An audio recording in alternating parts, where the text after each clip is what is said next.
Paz do Senhor, seja bem-vindo a mais uma aula aqui de EBD em Foco. Meu nome é Herberson e vamos começar agora a lição número 3 do segundo trimestre do ano 2019 da revista CPAD. A lição aí que traz como título Entrando no Tabernáculo, o Pátio. Então a gente vai falar de vários elementos do tabernáculo. Começamos com a lição 1 sobre o tabernáculo como um todo. Na lição 2 falamos da construção do tabernáculo, os artesãos do tabernáculo. Aprendemos lições valiosas para a vida cristã nessa lição 1 e 2. E agora na lição 3 nós vamos conhecer cada parte do tabernáculo, começando pelo pátio. Nós vamos falar do pátio, aquela parte externa do tabernáculo, que sem ser aquela parte onde fica o lugar santo e o lugar santíssimo, mas a parte onde acontecia os sacrifícios e alguns rituais. Então nós vamos falar dessa parte. E depois nós vamos continuar nas próximas lições falando dos outros elementos do tabernáculo, como o altar, a pia de bronze e assim sucessivamente, até chegar no lugar santíssimo, né, e falar da Arca da Aliança. Então essa aula aqui ela tem lições preciosas, lições muito importantes, porque a gente sabe que o tabernáculo aponta para Cristo, para a obra de Cristo. Então você que é professor da EBD, ou que não seja professor da EBD, tem muitas lições para aprender aqui. A doutrina principal do estudo do tabernáculo é a soteriologia, que é a doutrina da salvação. Então eu costumo dizer que o professor da EBD ele tem que conhecer as principais doutrinas, e você que é professor da EBD e que ministra na sua igreja, você pode pegar um livro de teologia sistemática, dar uma estudada na soteriologia, e eu tenho certeza que sua mente vai abrir mais para você entender melhor alguns assuntos aqui, fazer aplicações mais práticas, colocar assim, para os seus alunos. Então você que é professor da EBD tem que ter essa preocupação de trazer aplicações práticas. Bem, essa aula aqui ela vai ser ministrada com o slide, que você pode baixar no site do EBD em Foco. E além da lição, do conteúdo da lição de adultos, nós também temos no site do EBD em Foco o conteúdo da lição de jovens e de adolescentes.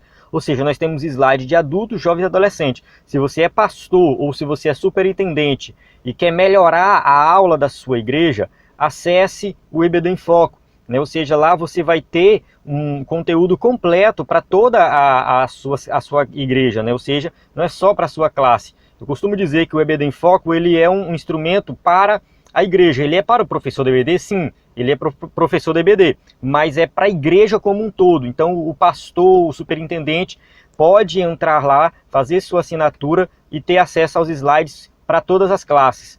E sem falar do nosso conteúdo gratuito, que é uma aula, além dessa aula em vídeo, nós temos uma aula em áudio e nós temos uma aula em PDF, um subsídio em PDF, que é totalmente grátis, que você entra no site do EBD em Foco e consegue esse material. Você consegue ouvir a aula no seu celular, você pode fechar a tela do celular e continuar ouvindo. Vai dirigir, vai fazer alguma coisa e continua ouvindo a aula. Então a aula em áudio, ela é para esse propósito, está dentro do site do EBD em Foco. E também temos um subsídio em PDF para você que gosta de ler, gosta de se aprofundar, lendo, tem também esse conteúdo, totalmente grátis que você entra lá.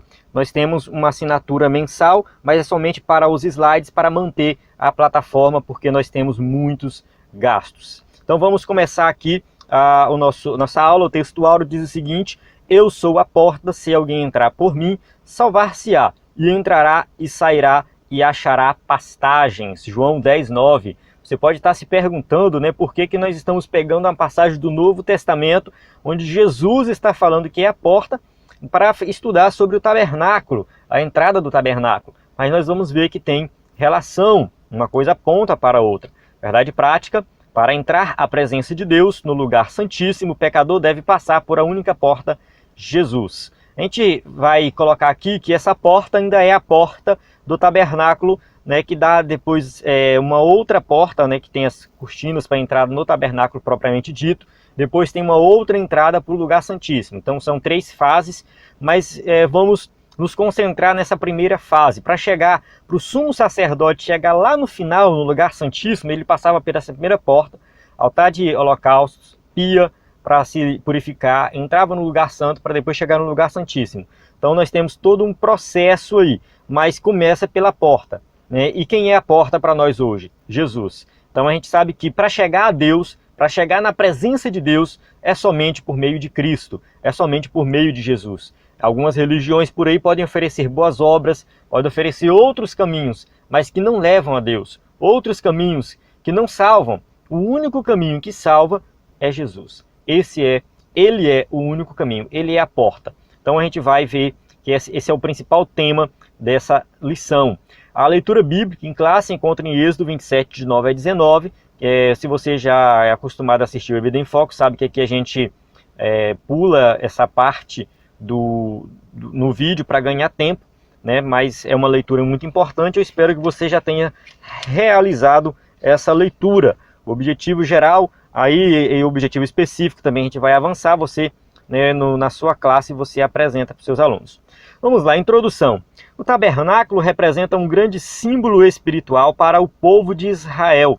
Ali Deus se centralizava no meio do seu povo e ele esperava que essa nação reconhecesse isso. Ou seja, Deus estava no centro da nação. Nessa perspectiva, estudaremos acerca da posição do pátio do tabernáculo entre as tribos de Israel, descreveremos a construção da cerca do pátio e reconheceremos mais sobre o sentido da porta principal do pátio. Então esses são os temas estudados nessa lição, que iremos estudar. A posição do tabernáculo é importante, estudar a posição, né, ver sobre a questão da construção e também da questão da porta. Vamos falar de 3 temas basicamente aqui. Cada imagem nos revelará um valor espiritual edificante concernente à obra expiatória de Jesus Cristo. Ou seja, o tabernáculo, a gente já falou que ele aponta para Cristo, então vários elementos do tabernáculo estão relacionados à obra de Cristo. Primeiro tópico, o pátio entre as tribos de Israel. Então vamos começar aqui. As montagens provisórias do tabernáculo. Nesse tópico 1.1, a gente vê o seguinte, que a palavra de Deus mostra que a construção do pátio teve como primeira etapa a montagem da estrutura do tabernáculo no Sinai. Então, assim, Deus chama Moisés, apresenta para Moisés ali no Sinai a estrutura do tabernáculo, né? E aí surge algumas pessoas perguntam o que construiu primeiro, né? Foi lá os elementos lá de dentro, depois a cerca de fora. Não vem ao caso, mas nós vamos focar nessa aula nesse pátio, ou seja, o que cerca ali, essa cerca branca, né, que fechava o que acontecia lá dentro, né, para quem estivesse lá fora não visse lá dentro. Então, e tudo isso foi planejado por Deus. Assim, no primeiro mês do ano segundo, ao primeiro dia do mês, foi levantado o tabernáculo, Êxodo 40:17, ou seja, 2 anos após a saída do Egito, né, que eles começam a construção do tabernáculo. Antes de Israel entrar em Canaã, Moisés orientou que um lugar fixo deveria ser estabelecido para o tabernáculo.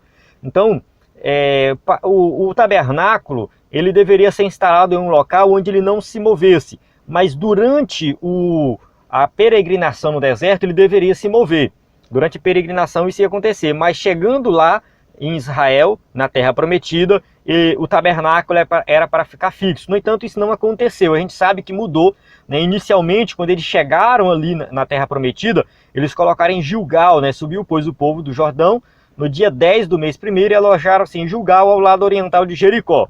Claro, foi o começo da conquista da Terra Prometida, colocou o tabernáculo lá e ficou lá. Então, era uma estrutura móvel, né, que podia ser carregada e colocar em Gilgal. Depois a transferiram para Siló, ou seja, o tabernáculo foi estabelecido na cidade chamada Siló, né, e toda a congregação dos filhos de Israel se reuniram em Siló e ali armaram a tenda da congregação depois que a terra lhes foi sujeita, Josué 18:1.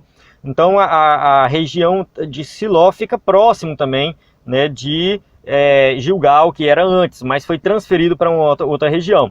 E tempos mais tarde, nos períodos de Saul e Davi, o tabernáculo já não tinha uma localização fixa. Por quê?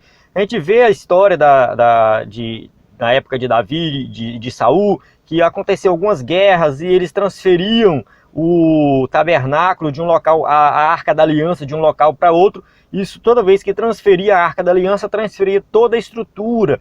Então, não tinha uma localização fixa durante esse período.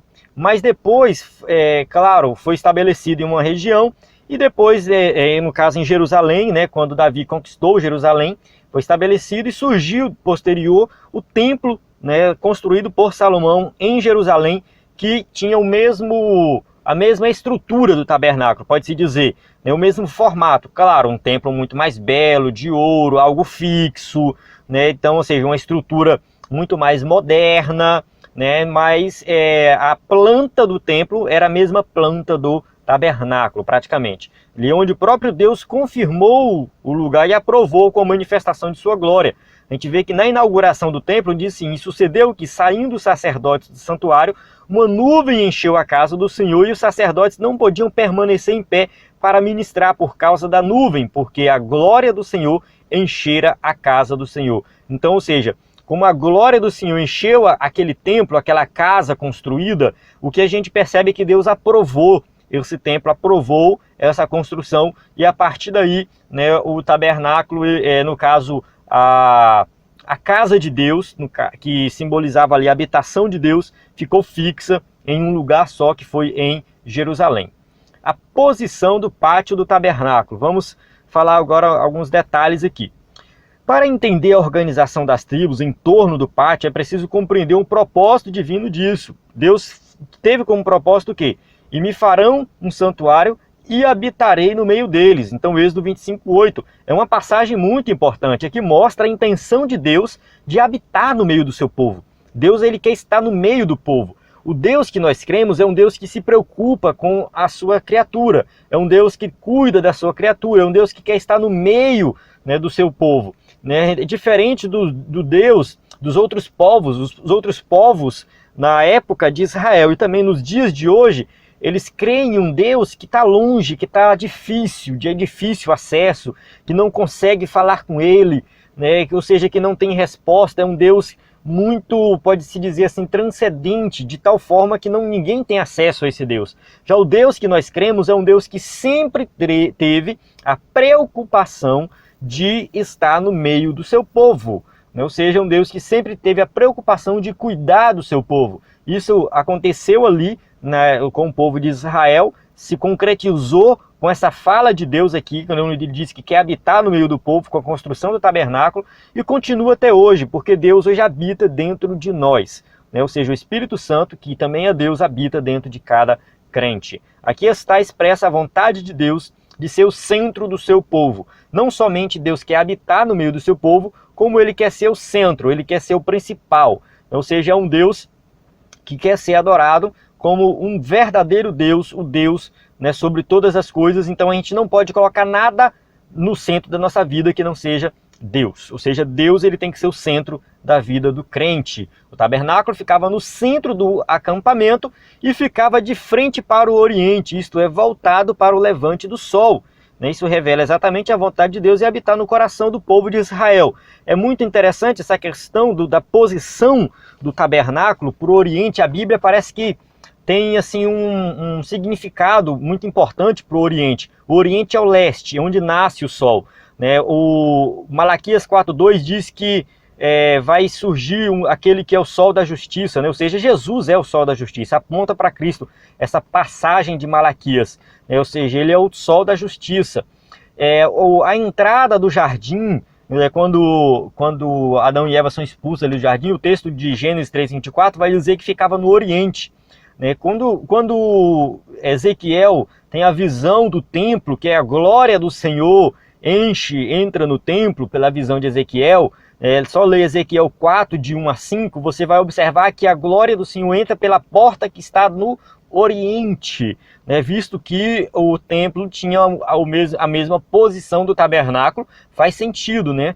Entrava pela porta da frente, que era a porta do oriente. Né? Os magos que viram a estrela de Jesus falaram que viram a estrela de Jesus no oriente. Mateus 2, de 1, né, até o 9, você vai ler isso também. Então parece que a Bíblia tem um caso, né, assim, e dá uma importância para o Oriente. Né? O Oriente é onde nasce o sol, onde brilha a luz. Então Deus é luz, ele quer trazer luz. Né? Então, assim, tem um significado importante. A porta do tabernáculo está virada para o Oriente. A única entrada que tinha no tabernáculo estava virada para o Oriente, que é onde entrava ali a luz de Deus. Ora, ele é quem deve estar no centro do nosso coração. Nosso coração tem que estar virado, inclinado para a luz de Deus, para Deus, né? Ou seja, voltado para as coisas de Deus. pensando nas coisas de Deus o tempo todo. Então, assim, por quê? Porque quando a gente olha somente para Deus, Deus se torna primeiro lugar na nossa vida. E Deus é quem deve dominar a nossa mente, a nossa vida. Então, um cristão, ele tem que pensar nisso, ou seja, quem domina a minha vida, quem domina a minha mente? Deus. Se você deixar outras coisas dominar a sua vida, pode ter certeza absoluta que você vai ter problema. Agora, quando você coloca Deus no controle da sua vida, você será uma pessoa abençoada. A posição do exército de Israel em torno do tabernáculo.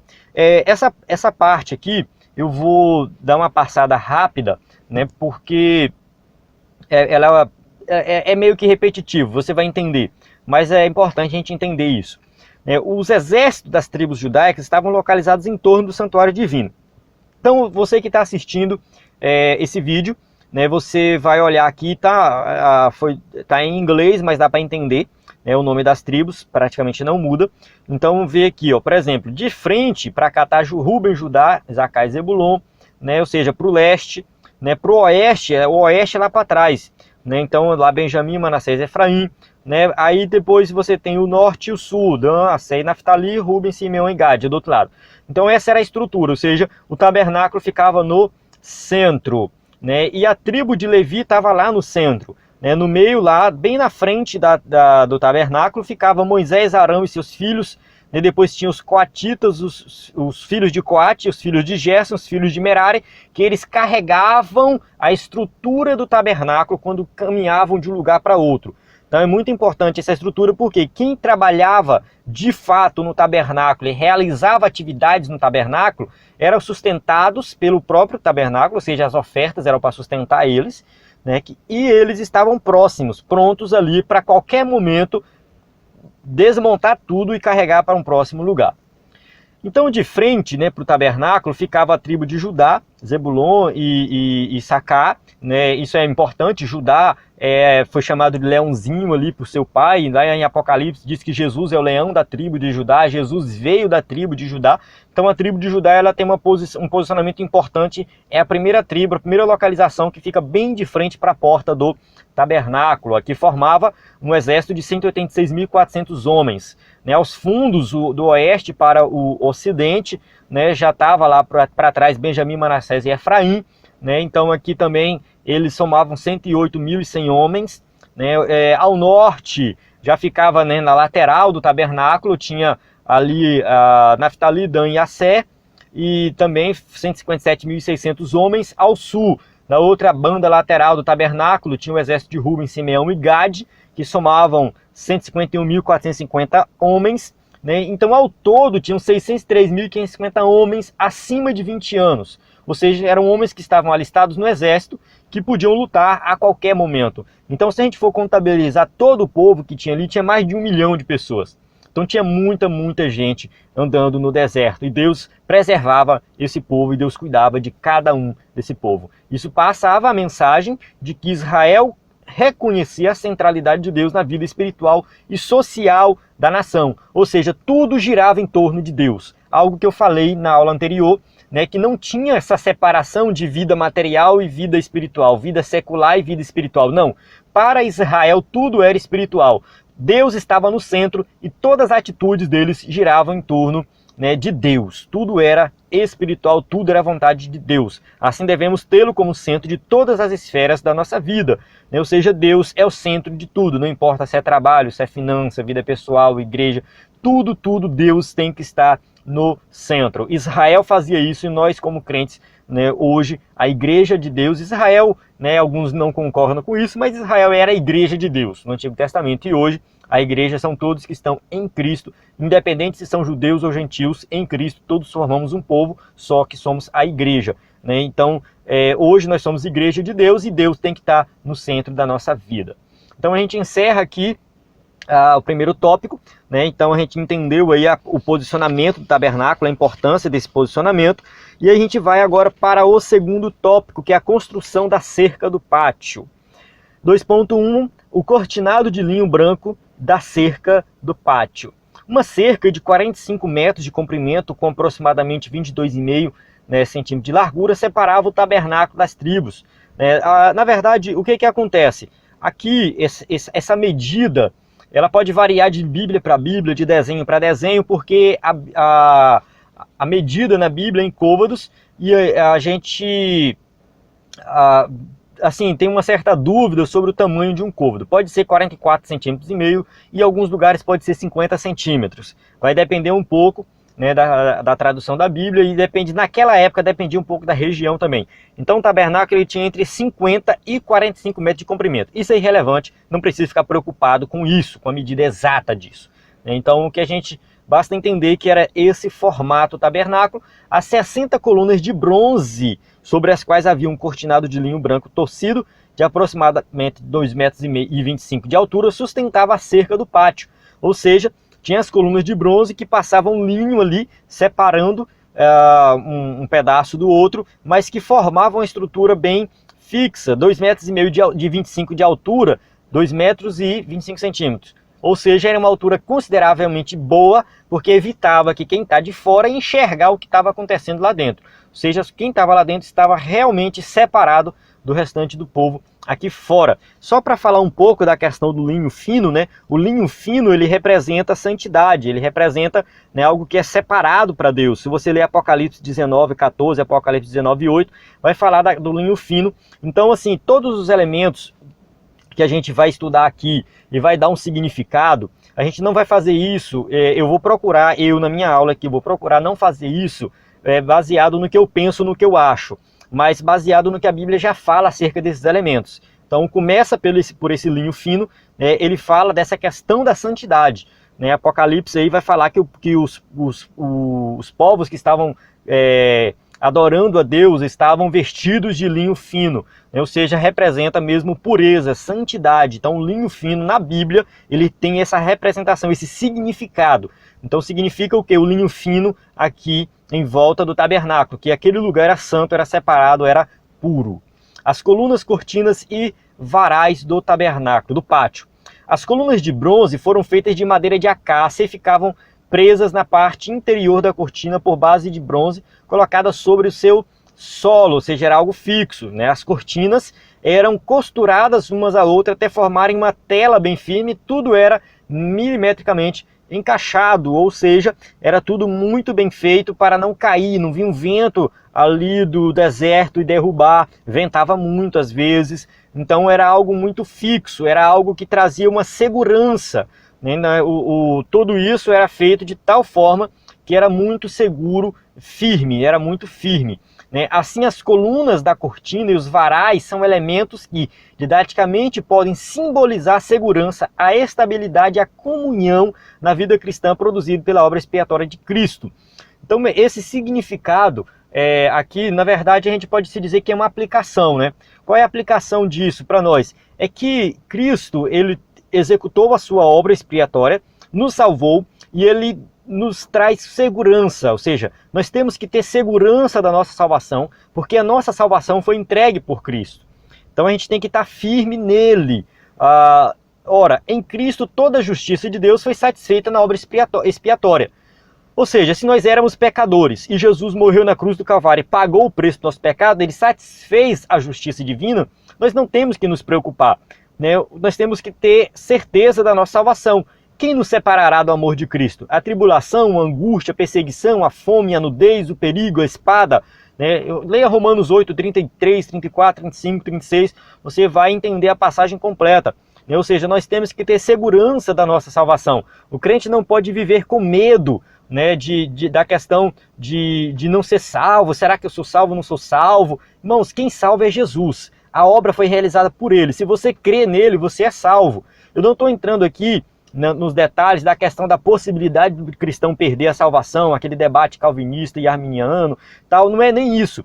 Porque assim, por mais que a Assembleia de Deus seja arminiana, que a gente acredita que é possível sim perder a salvação, e claro que vai ter alguém que discorda e tal, mas mesmo assim, mesmo quem acredita na possibilidade de perder a salvação, entende que isso não acontece de qualquer forma, de qualquer maneira. É quando a pessoa de forma deliberada resolve viver no pecado, como uma pessoa deliberada recusa Cristo. Então assim, a gente entende, alguns vão dizer, essa pessoa nunca foi salva, outros vão dizer, essa pessoa era salva, ela deu testemunho de salvo, mas hoje ela não é, ela perdeu a salvação. Mas porque de forma deliberada ela quis viver na prática do pecado e abandonou a Cristo, né? Então a gente diz que a pessoa perdeu a salvação. Mas o cristão que está lendo a Bíblia, que está indo para a igreja, que reconhece Jesus como Salvador, meu irmão, não importa o que acontece na sua vida. Se você está passando uma tribulação, se você está passando dificuldade, às vezes você até desanima de ir na igreja 1 ou 2 vezes, mas você está firme com Jesus, e aí você, né, retoma suas forças, volta lá. Não fique pensando que essas coisas vão te separar do amor de Cristo, que Jesus vai tomar a salvação de você. Ele te ama, Ele quer te salvar, Ele quer cuidar de você. Então a salvação é algo que Jesus te deu, Ele não vai tomar de você, né? E não é qualquer coisinha que vai fazer você perder sua salvação. Você está firme em Jesus, permanece firme nele. É isso que essa passagem está querendo dizer. Ou seja, não tem nada que vai nos separar do amor de Cristo. O amor dele é superior a todos esses problemas, tudo que acontece na nossa vida. Olha só o que Jesus disse. Eu dou-lhes a vida eterna e nunca hão de perecer. Ele está falando das ovelhas. As minhas ovelhas ouvem a minha voz e me seguem. Eu dou a vida eterna, elas nunca hão de perecer. E ninguém as arrebatará da minha mão.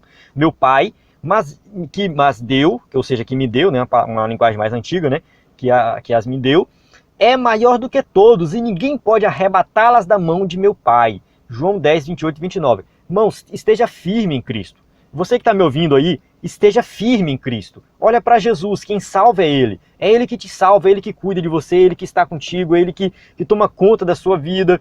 Então esteja firme em Jesus. Não importa, mas eu tenho uma fraqueza, eu tenho um problema com bebida, sei lá, e aí eu não aguento ver uma bebida, eu vou lá e bebo. Tá, já bebeu, já errou, já pecou, né? Vai lá, volta agora e pede perdão para Jesus e fica firme com Jesus. Ou seja, se você olhar para o homem, você erra, mas se você olhar para Jesus, você vai estar firme.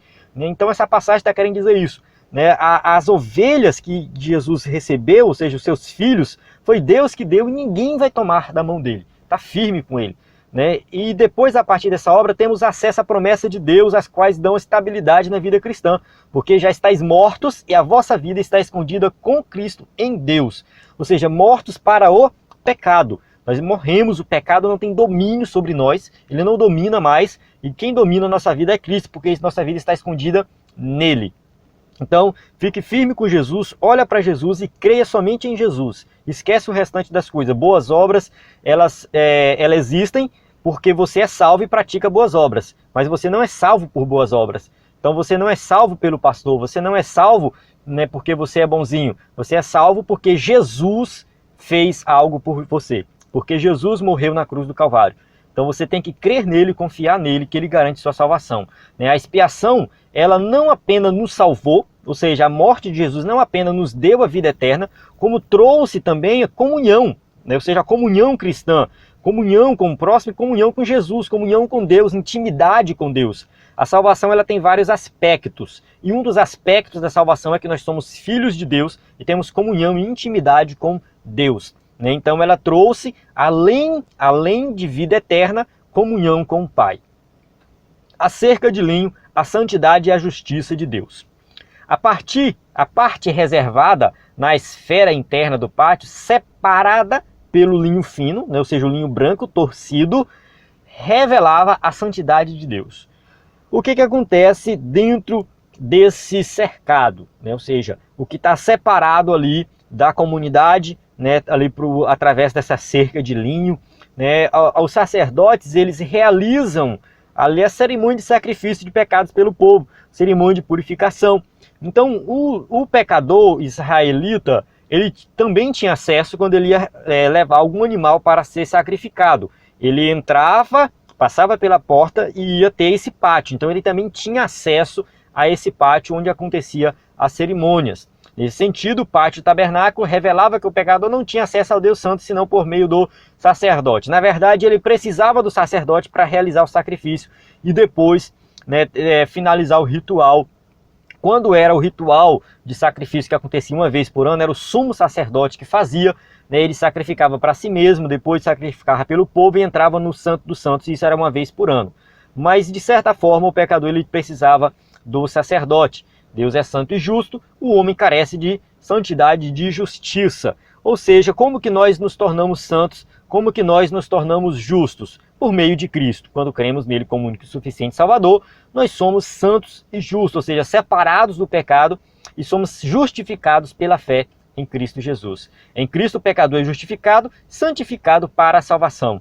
Ou seja, nós não vamos alcançar a salvação pelo nosso próprio esforço, mas nós vamos alcançar a salvação por meio de Cristo, olhando para Ele, crendo nele. Crendo nele, nós somos justificados. O que é ser justificado? Nossos pecados serem lançados sobre Cristo e a vida de santidade de Cristo imputada em nós. É uma troca, é uma via de mão dupla. Então você que era um pecador, nós que éramos um pecador, vou colocar assim, né? Nós que vivíamos no pecado, condenados, não somos mais condenados porque os nossos pecados foram lançados em Cristo. Lá ele pagou o preço e depois a vida de santidade de Cristo foi imputada em nós. E nós somos vistos por Deus como santos, santificados, separados, não pelo nosso próprio mérito, mas pelo mérito de Cristo. E assim nós alcançamos a salvação. Esse é o maior milagre que o pecador pode desfrutar de seu encontro com Jesus, né? O milagre da justificação, de ser limpo, purificado por completo de todo o pecado. Só quem pode justificá-lo e santificá-lo é Jesus. Ponto final.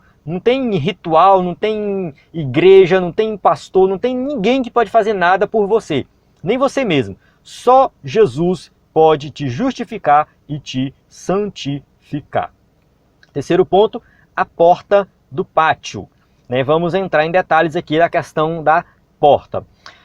Eu quero só reforçar, aqui, não abrir um parênteses, não, reforçar o que eu já falei anteriormente, que o simbolismo do tabernáculo, a gente não pode tirar da nossa cabeça, não pode ficar inventando coisa, não pode ficar alegorizando a passagem, mas a gente tem que procurar a base bíblica para dar o significado. E eu vou discordar, nesse terceiro ponto, eu vou discordar um pouco do escritor da revista. Eu acho que ele forçou um pouco a barra aqui, mas eu vou mostrar por que o motivo e vou citar as passagens. A porta do pátio, uma tipificação do único caminho. Essa parte aqui eu gostei, tudo bem, faz sentido porque é bíblico, está na Bíblia. Para se entrar no pátio do tabernáculo havia apenas uma porta. Essa porta dava acesso ao local onde Deus habitava, ou seja, tinha essa portinha aí, e o povo entrava por aí para fazer o sacrifício. Cristo, ele é a porta que dá acesso, a todos. Ele fala assim: eu sou a porta, se alguém entrar por mim, salvar-se-á, entrará e sairá e achará pastagens. Ou seja, de certa forma, aqui a gente tem uma relação. Tinha a porta que entrava no tabernáculo, que dava acesso à presença de Deus, e Jesus está falando: eu sou a porta, ou seja, eu sou o único caminho, eu sou a única maneira de alguém chegar a Deus. Jesus falou, que ele é o único caminho. Então, se ele é o único caminho, ele é a única porta. Então faz sentido. Ninguém vem ao Pai senão por mim. João 14,6, Jesus vai dizer isso. Então, ou seja, como que a gente chega ao Pai? Somente por meio do único caminho que é Jesus. Nenhum outro caminho vai levar até o Pai. Somente Jesus. Ou seja, ele não mostra o caminho, ele não conhece o caminho, mas ele é o caminho. Então, por meio dele, crendo nele, que nós conhecemos a Deus. E da mesma forma, naquela porta, a única forma de entrar no tabernáculo e chegar à presença de Deus era através daquela porta lá. Então essa porta é o único meio de acesso a Deus. A gente vê várias passagens bíblicas que vão deixar bem claro que somente Jesus salva. Daí a importância de nós levarmos a mensagem de salvação a todos os povos, porque para ser salvo nós precisamos conhecer Jesus. Todos precisam conhecer Jesus. As 4 colunas e suas bases, uma tipificação do Evangelho. Aqui que eu vou discordar um pouquinho do escritor da revista, não fique preocupado, mas é porque nessa questão da questão do estudo do tabernáculo, muitos escritores vão divergir entre si. Eu recomendo um livro chamado A Pessoa de Cristo no Tabernáculo, do pastor Floyd Lee Gilbert. A versão que eu tenho aqui foi publicada pela editora Fiel. A Pessoa de Cristo no Tabernáculo. Floyd com Y, Floyd Lee com 2 L, Gilbert. Floyd Lee Gilbert, o Google vai achar. Você joga aí, e esse livro, ele é bem bíblico, porque ele não dá nenhum significado sem antes citar as passagens. Então, quando ele vai falar da questão das 4 colunas, ele vai citar as passagens do que significa o número 4. Então aqui, quando você olha para essa imagem, você vai ver que tem 4 colunas na entrada principal, na porta, sustentava ali a porta principal. E ali, o escritor da revista, o pastor Irineu Cabral, colocou que lembra os 4 evangelhos, né? E aí vai dizer que aponta para os 4 evangelhos, né, que é o maior instrumento que o ser humano tem para conhecer a pessoa bendita do Senhor. No entanto, eu achei, Herberson, né, eu vou dizer assim, o Vitor também, que escreve o subsídio em PDF para o EBD em Foco, e outras pessoas que eu conheci aí por aí conversando, eu achei que ele forçou um pouco a barra aqui, né, e eu dei uma pesquisada, esse livro que eu citei anteriormente, dei uma pesquisada, eu vi que não tem muita base para dizer que as 4 colunas apontam para o Evangelho, né? Enfim, isso vai divergir, é claro, de teólogo para teólogo, de livro para livro, enfim. Mas qual foi a abordagem melhor que eu vi? Que o número 4 na Bíblia tem a ideia de universalidade. A Bíblia cita os 4 cantos da Terra no sentido dos 4 pontos cardeais, norte, sul, leste e oeste. Ou seja, algo que traz essa questão da universalidade, todos os povos da Terra. Apocalipse vai falar de 4 seres viventes, Apocalipse 4:6, e Apocalipse 7:1 fala de 4 anjos que tinham os olhos que viam toda a Terra, né? Então, assim, acho que tanto 4:6 quanto 7:1 vai falar nesse sentido, de universalidade de Apocalipse. E os 4 evangelhos,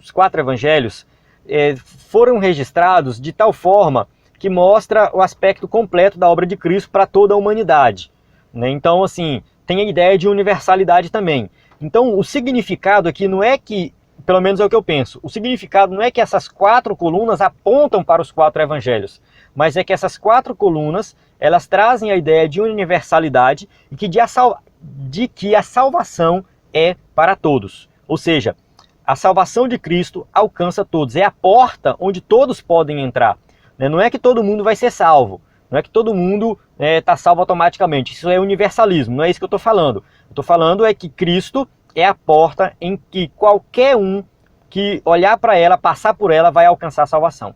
Então a salvação é universal, né? Eu vejo o significado dessas 4 colunas dessa forma, baseado na Bíblia, do significado bíblico do número 4, que traz a ideia de universalidade. Então, toda vez que a Bíblia fala do número 4, os 4 evangelhos, os 4 cantos da terra, os 4 seres viventes, os 4 anjos, dentre outras passagens, vão deixar essa ideia de universalidade e que a salvação ela é universal, ela é para todos, né? Toda a revelação de que precisamos saber acerca da pessoa de Cristo está narrada nos evangelhos, claro, mostrando essa universalidade do evangelho de Cristo, da salvação em Cristo, né? Então nós temos que conhecer, ler sobre Jesus, conhecer os evangelhos, mas que fique bem claro aqui o significado aqui é que a salvação alcança toda a terra, todos os povos que querem ser salvos, não é mais um povo exclusivo, né? Qualquer um, basta olhar para Cristo e passar pela porta, que ele é a porta. As cores da cortina de entrada, diversos tipos. Vamos entrar aqui em detalhes das cores. O texto vai dizer que azul, púrpura e carmesim branco eram as cores da cortina de entrada.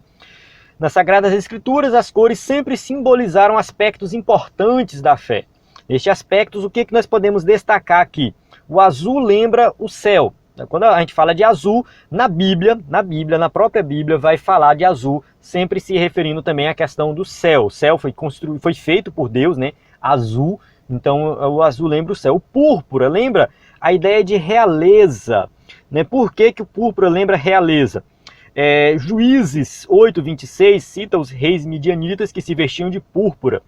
Daniel 5:7, quando aparece aquela escritura na parede, o rei lá fala o seguinte: quem desvendar o que está escrito vai ser vestido de púrpura, porque o púrpura tinha essa ideia de algo ligado à realeza. E Lucas 16:19 diz que aquele rico, na história do rico e do Lázaro, o rico se vestia de púrpura.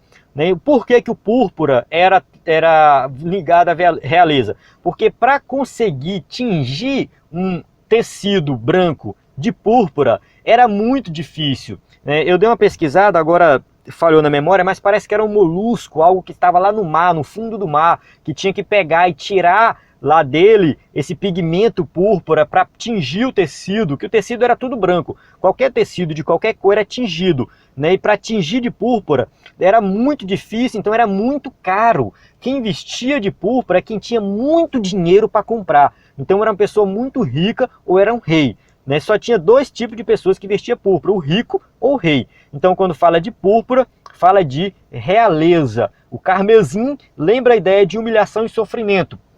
Vale ressaltar também que o carmesim, que é uma cor avermelhada, né, ou escarlate, escarlate, acho que fala, que também era, dependendo da tradução da Bíblia que vai aparecer, essa questão do carmesim, essa cor avermelhada, também está relacionado aos nossos pecados, né, que nossos pecados, eles poderiam, qual é a passagem? Esqueci agora, que fala que por mais que nossos pecados sejam vermelhos, como, né, escarlate ou como carmesim, eles se tornarão brancos como a neve, né? Então a questão da purificação também do pecado está vinculada à questão do carmesim. Né? Na purificação do leproso, por exemplo, tinha um paninho lá vermelho que fazia parte do ritual de purificação, enfim. Então traz essa ideia de humilhação e sofrimento, a gente vai falar daqui a pouco, né, que isso tem a ver com Cristo. E o branco lembra a ideia de justiça e perfeição, ou seja, Deus era justo, era perfeito, Deus é justo e perfeito, né? Era não, é, né? E Cristo também executou uma obra perfeita e nos justificou diante de Deus. Então, o que a gente tem aqui, alguns detalhes, vamos ver aqui como isso aponta para Cristo. O Senhor Jesus remonta para essas cores, ele veio do céu, então o azul fala do céu, Jesus veio do céu e voltou para o céu. Então, ou seja, Jesus é uma referência ao nascimento de Jesus, a encarnação e a ascensão de Jesus. Ele é o Rei dos Reis e o Senhor dos Senhores. Ou seja, está falando de púrpura, está falando de riqueza, está falando de reinado de reis. Jesus é o Rei dos Reis, ele é dono de toda a riqueza. Ele é justo e perfeito. Ou seja, quando a gente fala da questão do branco, ser justo e perfeito, e foi humilhado e moído pelos nossos pecados, no sentido do carmesim, que ele sofreu humilhação e pagou o preço. Como eu falei, o carmesim estava relacionado também à purificação lá do leproso, significa também a purificação dos nossos pecados por meio da humilhação de Cristo. Tomara que não tenha ficado confuso para você isso aqui. Qualquer coisa, dá uma volta, dá uma lida novamente na lição, dá uma procurada melhor nas passagens, dá uma pesquisada, aquele livro que eu indiquei, A Pessoa de Cristo no Tabernáculo, é muito bom porque ele vai mostrar muitos detalhes, muitas passagens bíblicas. Eu não posso falar todas aqui porque toma muito tempo, mas tudo isso baseado na Bíblia. Então, ou seja, o significado desses elementos, todos de acordo com a Bíblia, foi o que eu mostrei aqui nessa aula. A gente chega na conclusão agora. A conclusão diz assim: nesta lição estudamos a centralidade de Deus em nossa vida por meio da posição do tabernáculo. Fomos estimulados a termos uma base e segurança espiritual por meio da construção do pátio do tabernáculo. Ou seja, tudo isso, toda a construção do tabernáculo, toda a estrutura, tudo aquilo ali aponta para algo no Novo Testamento, para a nossa segurança em Cristo Jesus, a centralidade de Deus no meio do seu povo. Nós temos que ter Deus como centro da nossa vida. Concluímos que o Senhor é o único meio de acesso a Deus através da imagem da porta do pátio, ou seja, a única forma de chegarmos na presença de Deus é por meio de Cristo. Portanto, sejamos conscientes de que Jesus Cristo se revelou ao seu povo como o único caminho para o pecador alcançar salvação. Ele é o único caminho que conduz ao céu. Ou seja, não tem outra maneira de se salvar, não tem outro caminho, O único caminho é Cristo. O que nós temos que fazer é apresentar Cristo para as pessoas. Nós temos que colocar Cristo como centro da nossa vida. O cristianismo gira em torno da pessoa de Cristo, somente Ele salva. Alguns por aí podem nos chamar de intolerantes. Vocês são intolerantes, vocês colocam somente o Cristo de vocês como o único salvador e ignora as outras religiões. Mas não tem como fazer isso. Nós cremos nisso porque o próprio Jesus falou: eu sou o caminho. Então somente Ele salva. Então somente por meio de Cristo que acontece a salvação. Então nós temos que simplesmente levar essa mensagem a outros povos, a quem não conhece Jesus, para que outras pessoas possam conhecer Jesus, crer em Jesus e ter a vida transformada, assim como eu tive a minha e você também teve a sua. Então nós temos que, essa lição, ela também traz aí um chamado para o evangelismo. Então você que é professor de EBD e quer fazer algo prático dessa lição, marque um evangelismo, procure evangelizar pessoas do seu bairro, procure levar os jovens, os alunos da sua classe para divulgar essa mensagem de salvação. Ou seja, se Jesus é o único caminho, só Ele salva, as pessoas precisam saber disso. Então, que todos possam conhecer mais dessa maravilhosa salvação. Amém? Então eu encerro aqui a aula. A gente tem aqui as perguntas, caso você use o slide na sua igreja, você pode passar aí para os seus alunos, né? Eu encerro aqui. Se você gostou, compartilhe com seus amigos, né? Se você gostou, se inscreva no canal, deixe seu comentário, né? Que Deus em Cristo lhe abençoe mais e mais, que você possa ser um professor da EBD de excelência. A paz do Senhor, até a próxima aula.